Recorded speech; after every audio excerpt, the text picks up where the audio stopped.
Alright, howdy everyone. The time is 11:03 p.m. It's a late one this time, and it is June 30th. Tomorrow starts the first the first day of July, and we are getting into July season, which is still good severe weather season. We're going to get into a little bit about why there might be an uptick in severe weather coming next month, but also, we're going to talk about the drought that is kind of settling in over the area, and hopefully that's going to change pretty soon with some weather that's coming. Drought relief appears to be on the way. Thank goodness. All right. So, before we get to all that, though, just make sure you're checking out our platforms. Everything is all there for you, so make sure that you take a look at those different places online. We're going to get right into it because it is late, and I want to make sure to get this info out quick. Alrighty, so this is currently the U.S. Drought Monitor. This is for the Midwest, so our area, the Great Lakes region.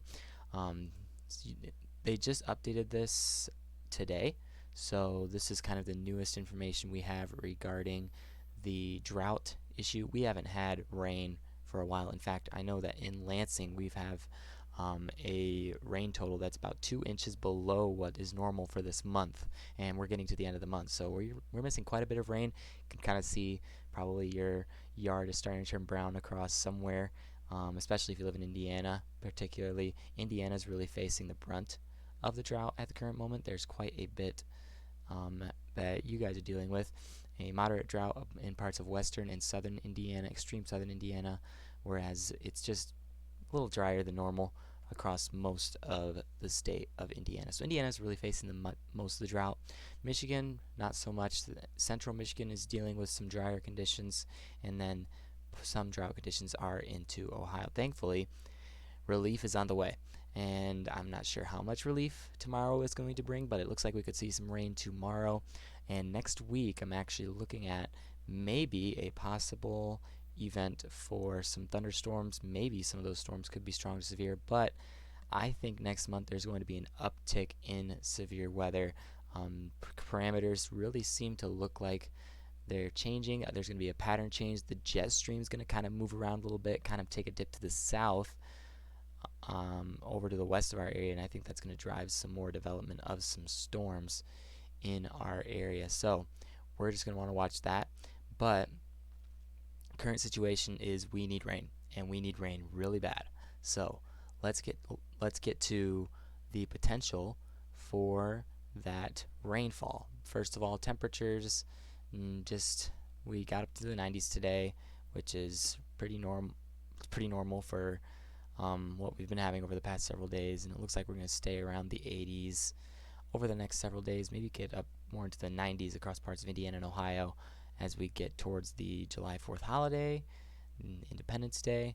It's going to be in the 90s on the 3rd, and then we can't go much farther on the 4th than the morning, which is going to be in the 70s. So I'm anticipating kind of a warmer day on July the 4th as well, with maybe the possibility of some thunderstorms that evening for fireworks. So could it be some hindrances to the fireworks there?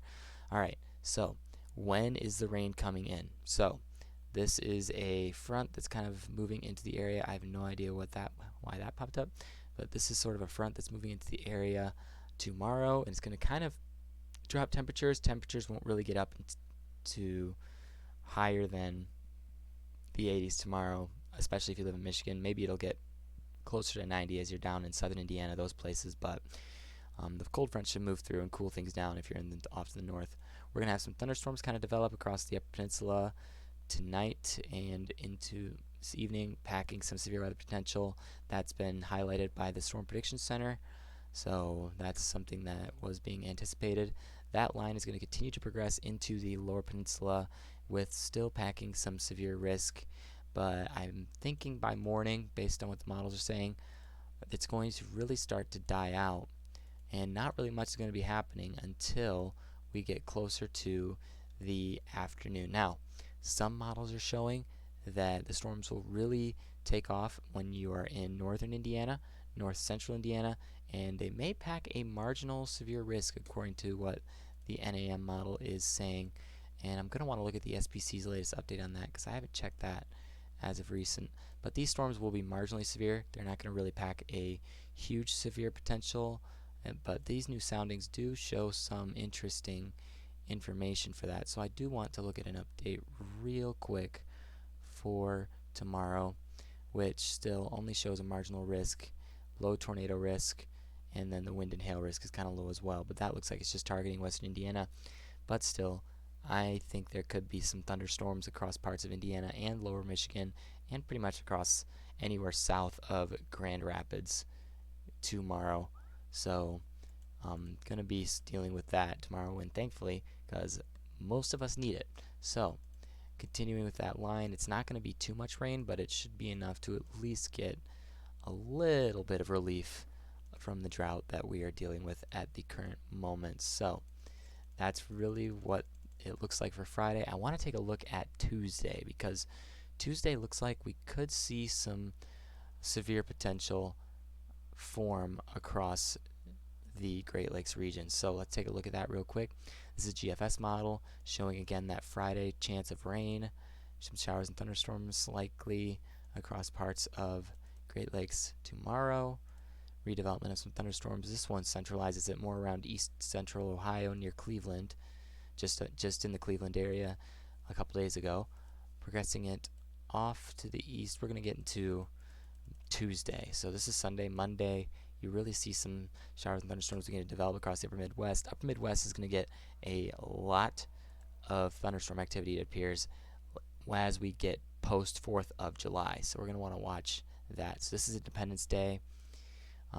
Really see maybe some development of some thunderstorms across lower Michigan. And I want to watch this forecast carefully because it appears to show some severe potential on some of the models I have been investigating. So let's go to Tuesday afternoon.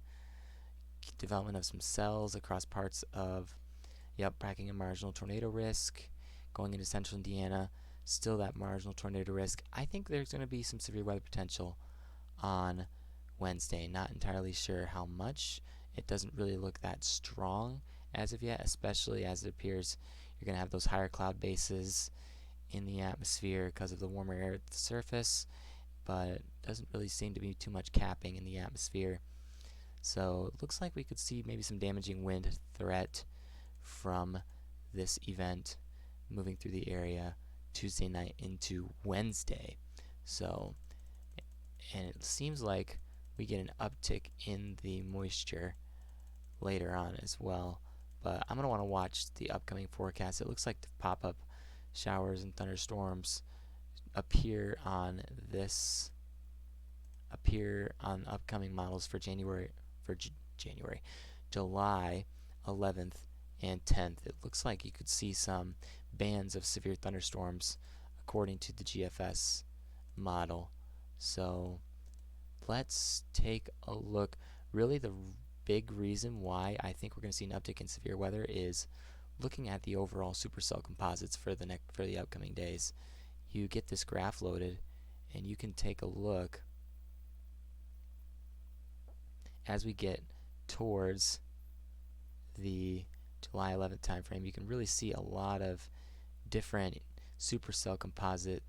So this measures the capability of the atmosphere to produce supercell thunderstorms, and you can see that getting into like July 10th, July 11th, you have some pop-up potential of some supercells. So I think severe weather season is going to kind of ramp up as we get into mid-July. The CFS model agrees with the assessment that is shown here, so I do think we're going to want to keep watch for severe weather potential in the next week or two, which will bring rain, which is something that we need. So that, I think, just about covers all the stuff I wanted to show this evening. Again, it's going to be kind of a brief video, but I will continue to provide updates on that severe weather potential, which I think there's going to be some good potential coming on us later on. So stay tuned for that, and make sure to like and subscribe. And if the weather potential really ramps up anytime next month, I will be chasing, and it will be live here on YouTube. So make sure to check out our YouTube channel if you are not on it just yet. Alrighty, so enjoy the rest of your evening, and I will see you all later.